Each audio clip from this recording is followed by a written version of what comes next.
तर शनिवार रविवार पकडून आम्ही निघालो भटकंती. चाललोय फक्त 2च दिवसांसाठी, पण बॅगेत 70 आउटफिट्स आहेत. तर आमच्या भटकंतीचं ठिकाण होतं मनोरी बीच. मला वाटलं होतं की बोटीतून मला काही व्ह्यू रेकॉर्ड करता येईल, पण मी इतकी थकली होती की मलाच कोणीतरी रेकॉर्ड करेल अशी अवस्था झाली. धडपडत आम्ही पोहोचलो रिसॉर्टवरती. तिथे या 3 माकडांची वेगळीच गोष्ट सुरू होती. यांना मी ट्रेंडिंग गाण्यावरती डान्स करायला शिकवण्याचा प्रयत्न करत होते, पण मी त्यात सफल झालेच नाही. कारण जो डान्स होता तो यांच्या अशा वागणुकीमुळे मी स्वतःच विसरून गेले.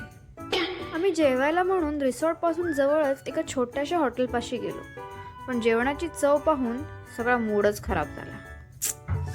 असो, आपण असं कधी फिरायला बाहेर निघालो ना की आपल्या मित्रांचे असे हिडन टॅलेंट्स बाहेर येतात.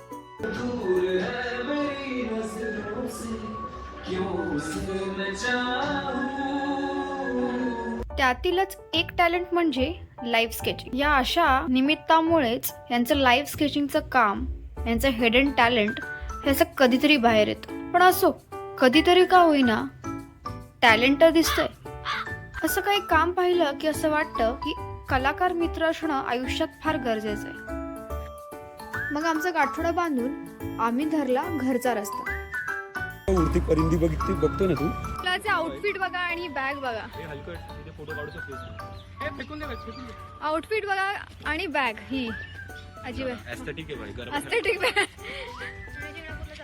शनी शिंगणापूर. तीच वाट, तीच बोट, तीच रिक्षा आणि ती 4 टकली.